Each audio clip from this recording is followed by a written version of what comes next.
What's up, guys? This is Martin Rucker, better known in St. Joe as T. Rucker.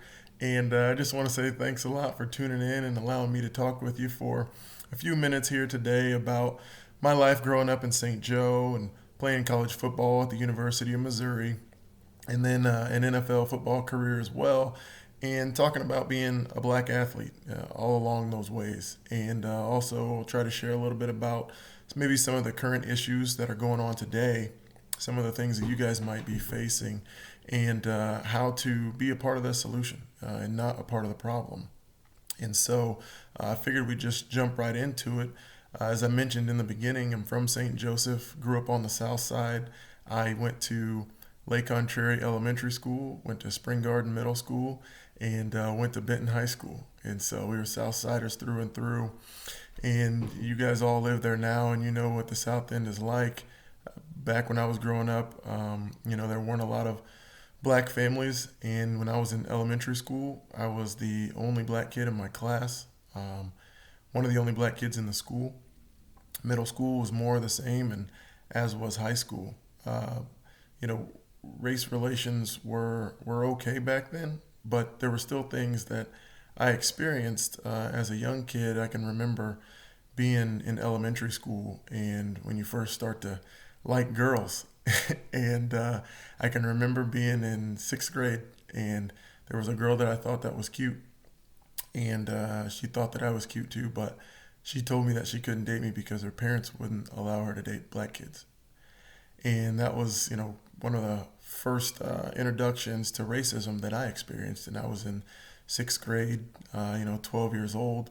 And I'm sure that I had experienced something, before then, but that was one of the earliest memories that I've got. And I can remember how it made me feel because I was a good person. I got the Superintendent Scholar Award in sixth grade, which meant I was the smartest kid in the school. So I had good grades. I didn't get in trouble. I was pretty good at sports. And I was just really confused at what the color of my skin had to do with dating someone. And so that was one of my first experiences. And I remember talking to my parents about it, and they just explained to me, that not everybody thinks the way that we do, and that there are some people who go about their day, they see the world through their lens, and it's the wrong one. It discriminates against people, and that's not right. They let me know that it had nothing to do with me and that I was a great person. And if any of you have ever experienced anything like that, I just want to make sure that you know that it doesn't mean you're a bad person. It doesn't mean that there's anything wrong with you. If you experience racism, what it means is that there's something wrong with the other person. It doesn't mean that they're a bad person all the time. Sometimes it just means that they're misinformed. Racism is something that is taught. And so this may just be something that this person has been taught their entire life growing up. And so it's important for you, in my opinion, to always try to rise above. That was one thing that my parents always taught me, was not to worry about what the haters say, not to worry about what negative people say about you. You know who you are, and you know you're a good person. And as long as you act that way, it doesn't matter what anybody else says about you, because what they say isn't who you are. It's what you actually do that makes you who you are. I can remember, growing up and thinking that I had to be twice as good as the white kids in my school, whether it be sports, whether it be grades, whether it be just being a good citizen, being a good person. I remember just thinking and having that feeling that more was required of me, that I was looked at in a certain way, a certain light, just because of the color of my skin, regardless if a person knew me or not. And so I knew that I had to act better or be better than the next person, or at least I felt that way, so that people would accept me. And I can remember going to friends' houses, and their parents didn't allow, black kids in the house. And, I had always just tried to be better, and I tried to speak well and do different things. And so as I got older, I was the black kid that the parents would let come in the house. And while that may sound cool and it may sound good and like I did a great job, what it really did was it made me think, because I had cousins that I run around with, and I had other black friends. And when my friends' parents would we would be over at a friend's house and we would all be outside, and then they would go in and we couldn't all go in the house. And they would kind of take me over to the side and they would be like, hey man, you can come in the house, you're cool, but um, nobody else can. And I knew what that meant. And it didn't make me feel good. I thought that it would make me feel really good because, I had done it. I had made them think that I was better than just being a black person, but then it just made me feel bad because it didn't matter how I acted or how they acted. They weren't um, any worse than I was. They were just black kids, and the parents either hadn't taken the time to get to know them or whatever, but it didn't make me feel good to be able to go in the house and leave my other black friends outside. And so I wouldn't go in. That was one thing that I always made sure of, that I always included everybody. And that's a word that you've probably been hearing a lot of, is inclusivity, inclusion, diversity, things like that. I would make sure that I wouldn't go anywhere that everyone wasn't welcome.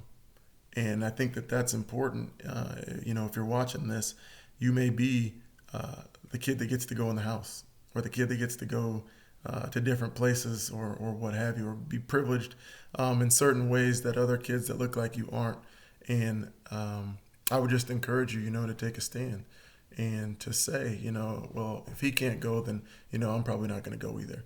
And it doesn't have to be anything rude. I was never rude about it. Just very firm on that. Like, I appreciate it, but if he can't go, I'm probably not going to go. And so that was one way that I handled things growing up there in St. Joe. And when I got to college, it was more of the same. And I was an athlete. And so athletes are afforded, privileges sometimes that others aren't as well. But even still, I can remember going to frat parties at white frat houses. And some of the guys were my friends, and I would have other teammates that were with me.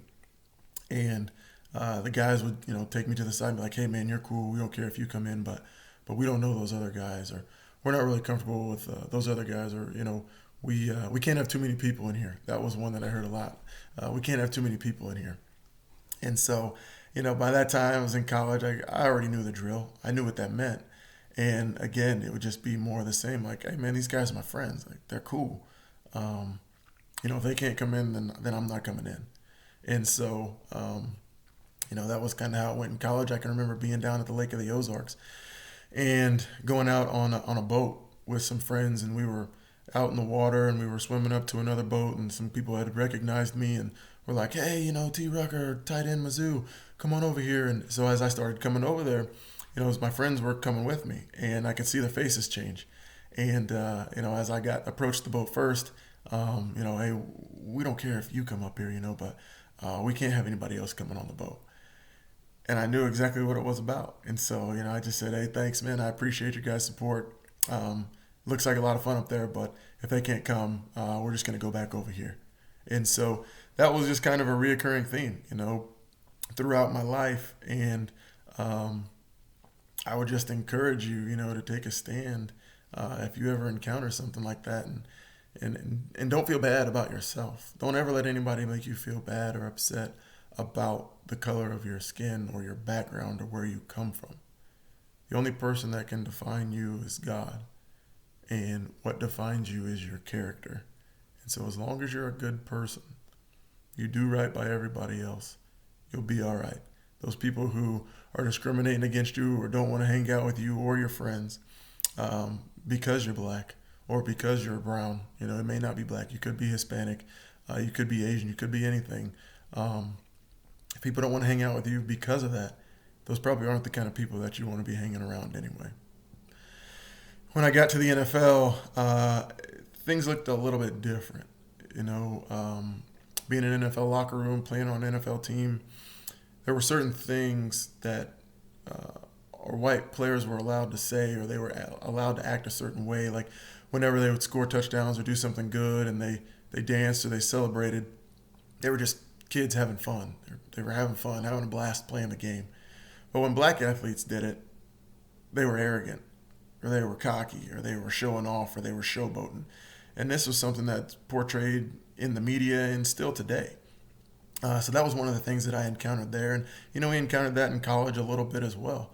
The other thing was is they didn't really like in the NFL for you to talk about anything that was race related or any subjects that were controversial or anything like that. And they kind of took the voice away from players. And you knew that there were certain things that you could talk about. There were certain things you could speak about, but there were also things that you couldn't. And if you did, you would probably get cut, or they would find a way to make it a little bit harder on you or a little bit tougher on you that next week in practice or what have you. But things just weren't equal. Equality is what we're after, and things just weren't equal. And you can sense that. And then in today's world, the things that you're seeing today, that you're seeing on TV, they stem back from so long ago, from blacks and brown people not being allowed to live in certain neighborhoods, not being allowed to interview or attain certain jobs in the workplace. When they're in the workplace, being subjected to racist talk or racist jokes. And that's one thing, that I'm sure you've all experienced, but that you got to look out for too. Because something that I encountered, along the way is people making jokes or stereotypes. They will say things about black people always being late, or black people liking fried chicken, or watermelon, or that they steal stuff, or different things like that. That's a sign of racism. And so you know who your friends are, and when you're talking to people, you can tell when folks are joking. You can also tell when people mean a little bit more behind that joke. And so those are things that I encountered and then I experienced as well. And sometimes you address them, sometimes you shrug them off. I think you'll know the difference of when and when not to stand firm and confront them, and when not to laugh them off. Each situation is different, and I trust that you'll make good decisions. But that's also, it's a form of racism. And so whenever you're hanging around people or you encounter people who like to make those kind of jokes and you don't think they're just jokes, they're actually saying them to try to hurt you or make you feel, bad about yourself, or make them feel good about themselves. That's a thing as well. And so that's something else to look out for, and something that I have and that you will encounter, moving forward if you haven't already today. And so, I would just like to give you guys some words of encouragement in standing on what you believe and standing in who you are. You're never less of a person because of the color of your skin, no matter who tells you that, or no matter who tries to make you feel bad about who you are. You're all awesome. You're all created equal in God's eyes, no matter the color of your skin, and you can achieve anything you want to. Just because you're black doesn't mean you have to do certain things. Just because you're brown doesn't mean you have to do certain things. You don't have to just play basketball. You can be smart. You can be smart and play basketball. You can hunt. You can fish. I remember growing up, those were some of the things that I liked to do. And people would say, "Oh man, you're whiter than this guy, or you're whiter than that guy," because I didn't like to do things that were stereotypically black. And that's a form of racism. I mean, it can be jokes, and like I said, who's how the person is talking to you and who they are, so you can tell the difference. But that's a form of racism as well. And I would just encourage you to not let anybody put you in a box. If it's something that you like to do, if it's something that you're interested in, ask questions about it. Get involved in it. And today there's so many different organizations or different causes there in St. Joe that you can get involved with that are taking stands against racism. Talk to your parents about it. Ask them questions that you have. And seek out, your counselors in school, your mentors in school, your teachers. If you're ever feeling a certain way, or if someone's made you feel a certain way, it's not snitching and it's not being weak. Sometimes you just need to process your feelings, and you need to talk to someone about that, so you act on them in a healthy way. And that's what I would want you to do, is know that you are loved, that you are valuable, that the color of your skin has nothing to do with your character, that you are awesome, and that if you need to talk to someone about things that are going on in the world, or things that someone has said to you, please go talk to someone. And, you guys just stand tall out there, stay tough, get involved, do the things you like to do, hang around people who like to hang around you, and be a good person. Thanks a lot, guys, for listening. I appreciate it. Good luck and God bless.